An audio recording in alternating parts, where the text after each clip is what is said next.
Prohibition of Reba.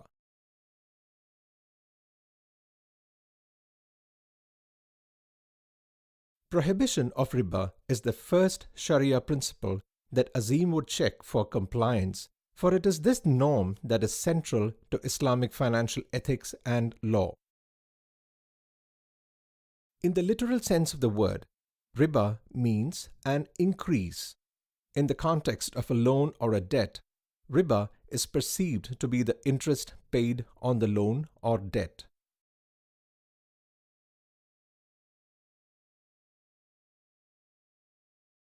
According to Sharia, not only the taking, but also the giving of riba or interest is prohibited. Borrowing money on interest for buying goods, taking interest-bearing loans for education, paying interest on a credit card are all haram. Anyone who associates himself with such acts is also committing the sin of riba. Why does Islam prohibit riba? Islam stands for socio-economic justice and welfare of the society.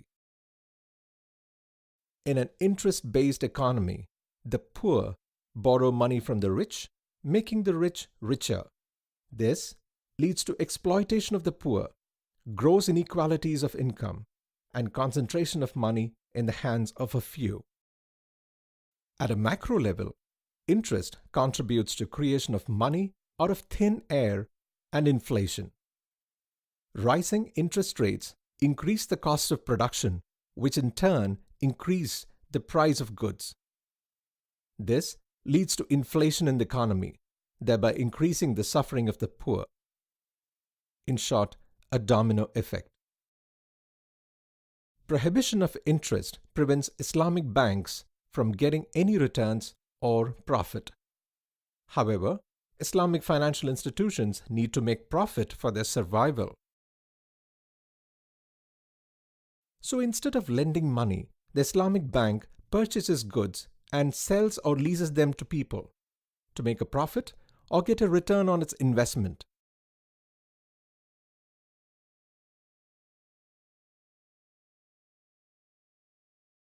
In an Islamic financial system, both the investor or the fund supplier and the fund user will bear the risk depending on who is the owner of the goods. In an Islamic sale contract, the bank will bear the risk as long as the goods are in its ownership. In an Islamic lease contract, all ownership-related risks and expenses will be borne by the bank. While in an interest-based system, the entire business risk is borne by the borrower. Prohibition of Gharar. Gharar means absolute risk, uncertainty, or contractual ambiguity. Do any of my transactions involve Gharar? I would avoid it. Hamid is also concerned about whether his financial transactions involve Gharar. Sale contracts that are considered void due to Gharar include the following: sale of an item over which the seller has no control, a sale contract that lacks clarity in the subject matter, a contract that lacks clarity in the rights and liabilities of the parties. Example: selling an escaped animal, selling stolen property, selling a bird in the sky or fish in the water, a contract in which the price is not finalized. All parties to the contract must be informed enough to make reasonable estimates of the outcomes. The Quran clearly opposes transactions causing injustice in any form to any of the parties. Renowned Sharia scholar Professor Mustafa Al-Zarqa defines gharar as a sale of probable items whose existence or characteristics are uncertain due to its risky nature, which makes the trade similar to gambling. Thus, any sale contract where it is uncertain that the subject matter of the sale will be delivered, regardless of whether it exists at the time of the contract, is said to contain an element of gharar and is therefore void. Gharar also refers to excessive complexity in contracts. In principle, Sharia does not sanction mutually dependent contracts. Ijara Muntahiya Bitamlik is a composite product containing multiple contracts. These contracts must be totally independent of each other, else they will end up containing elements of gharar. Gharar is different from the commercial risk that is a basic requirement for permissibility of return on an investment. While the prohibition of riba is absolute, some degree of gharar or uncertainty is acceptable in the Islamic framework. This is particularly so with non-commercial contracts like gift, loan, bequest, endowment, guarantee, and assignment of debt. The main feature of non-commercial contracts is the donation of a property or its use. As donations do not generate rights for any party, uncertainty does not make such contracts haram. Let's recap what we have learnt in this module. The major norms of Islamic finance are prohibition of riba, prohibition of gharar, prohibition of al-qimar and al-maisir, sharing of risk and reward in business, prohibition of non-Sharia compliant contracts. Islamic financial products and operations are based on these norms. Takaful, an alternative to the conventional insurance system in Islamic finance, is based on the concept of ta'awun, meaning mutual help.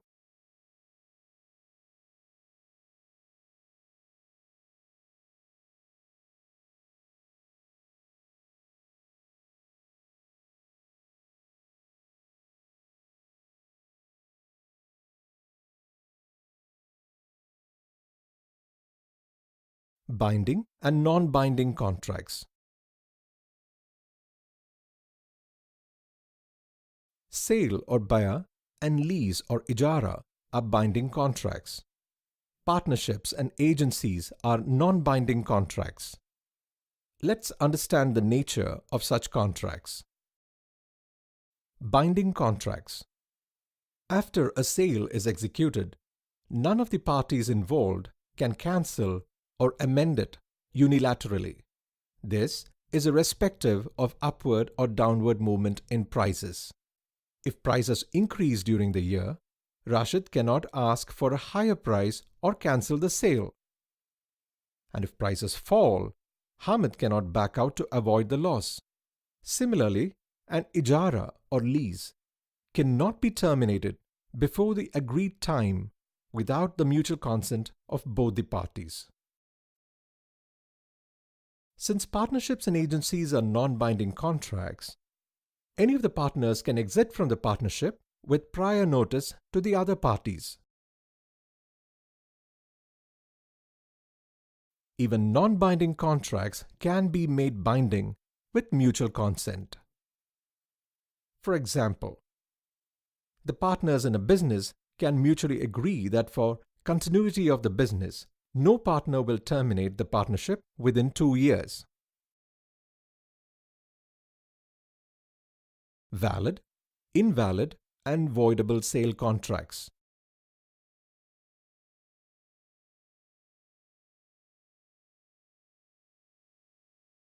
From the Sharia point of view, a contract can be valid or sahih, invalid or batil, or voidable or fasid. There are certain conditions for a valid sale contract. Contracts that do not fulfill these conditions are considered invalid. Let's take a look at the conditions for a valid sale contract. 1. The contract should be free of all factors prohibited by Sharia. 2.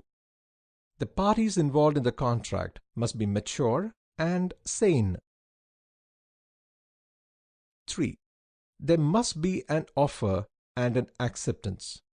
In the case of banks, it has to be formal and with free mutual consent. 4. The subject matter or mabih of the contract must be valid. As a rule, the subject matter of a sale should be existing, valuable and usable, capable of ownership, capable of delivery, possession, transfer of title, specified, and quantified. 5. The seller must have the sale item's title and ownership at the time of sale. 6. Any condition that might be against the very objective of the contract or could cause riba or gharar should not be made part of the sale agreement. A sale contract would be valid when all elements of a contract, such as form, offer and acceptance, the subject matter, the price, and the contracting parties are found to be in order. Let's take a look at the components of a valid sale. There should be a contract or transaction. There should be parties to the contract. There should be a subject matter. There should be a price. And there should be delivery, or giving and taking possession. Voidable sale contracts. If minute specifications of the subject matter or the conditions of lesser importance are not fulfilled, the contract would be voidable till the defect is removed. For example, if a bank purchases 1,000 bags of fertilizers from a factory without specifying where the fertilizer is to be stored, the transaction would remain voidable as long as the location of the storage remains unspecified.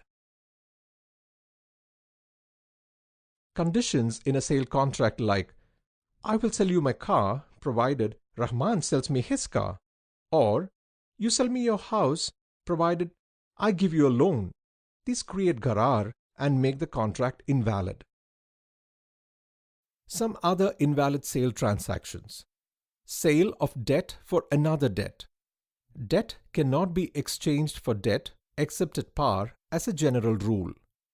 A debt can be assigned provided it is at the par value and the holder of the debt instrument has recourse to the original debtor. Sell and buyback. If a person in need of cash and not any commodity approaches a person with excess liquidity and purchases a commodity from him for, say, 100 dirhams on credit and then sells it immediately to the same person for 90 dirhams on cash payment, it is buyback and not valid. If the purchased commodity is sold to any third party in the market, it is tawarruk. This is permitted according to a majority of Sharia scholars. Trading, the basis of Islamic finance.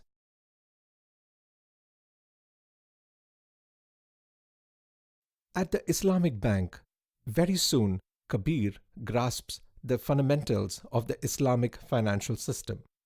He is also introduced to the various financial options, which are broadly based on the principles of trading and the contract of sale. Islam puts emphasis on trading for acquisition of wealth. The Holy Quran says, Allah has allowed trading and prohibited riba. Brief analysis of risks in murabaha.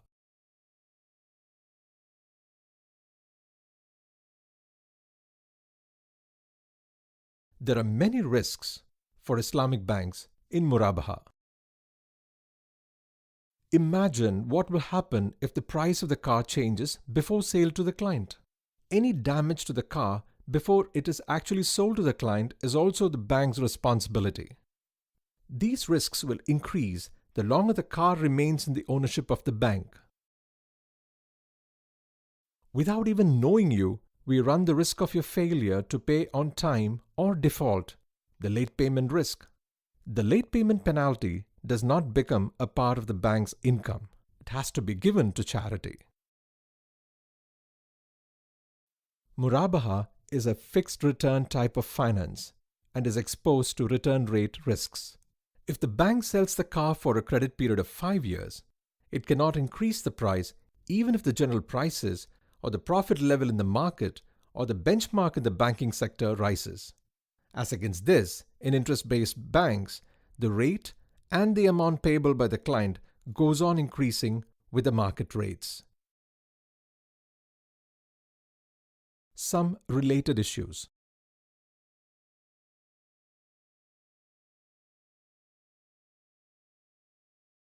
The marked-up price, once agreed upon, cannot be changed.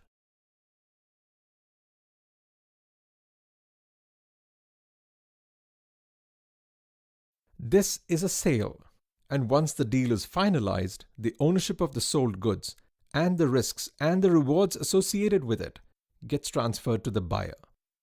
The seller has the right to the credit price that has been agreed upon. This is also to avoid any gharar between us. Similarly, rollover murabaha is not allowed, as it means that the bank is getting interest on the debt that it had created by way of murabaha.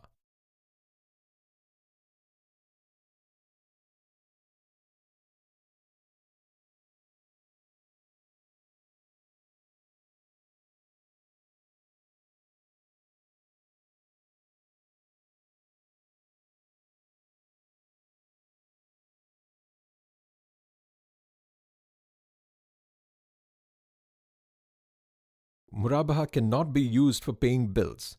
That is not permitted. Let me clarify. Understanding the spirit of murabaha.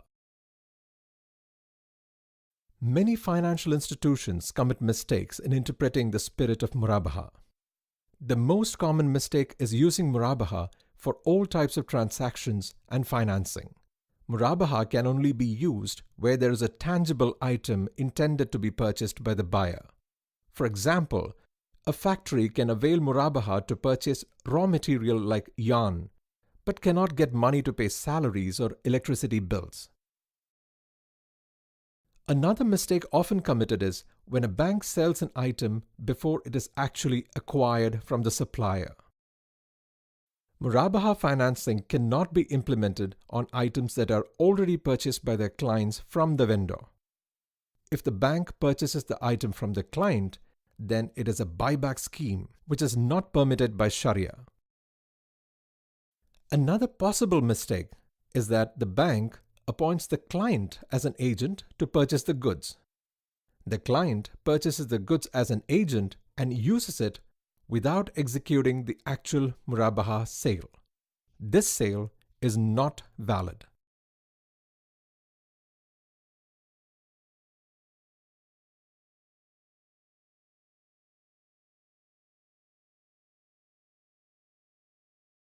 Understanding the spirit of murabaha. Many financial institutions commit mistakes in interpreting the spirit of murabaha. The most common mistake is using murabaha for all types of transactions and financing. Murabaha can only be used where there is a tangible item intended to be purchased by the buyer. For example, a factory can avail murabaha to purchase raw material like yarn, but cannot get money to pay salaries or electricity bills. Another mistake often committed is when a bank sells an item before it is actually acquired from the supplier. Murabaha financing cannot be implemented on items that are already purchased by their clients from the vendor. If the bank purchases the item from the client, then it is a buyback scheme, which is not permitted by Sharia. Another possible mistake is that the bank appoints the client as an agent to purchase the goods. The client purchases the goods as an agent and uses it without executing the actual murabaha sale. This sale is not valid.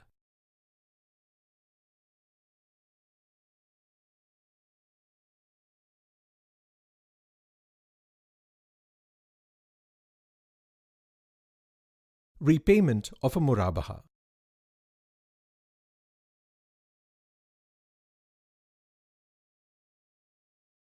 You can repay in equal monthly installments for which we will accept post-dated checks.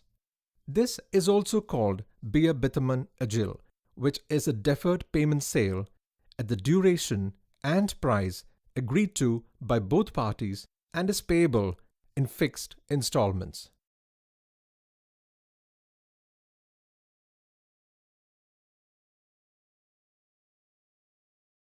Rebate on early payment is considered non-Islamic. Murabaha is a trade. Here, the prices have to be fixed once and for all, and the debt created cannot be increased or decreased, keeping in view the time of actual payment. However, even if a prepayment rebate is not agreed upon in the Murabaha deal, the bank can give a rebate at its own discretion. Rebate is not a right of the buyer. Islamic bank can consider giving a rebate to its clients as an act of benevolence. Similarly, the bank cannot charge more than the agreed amount of Murabaha price even in case you delay the payment. Otherwise, it will be riba.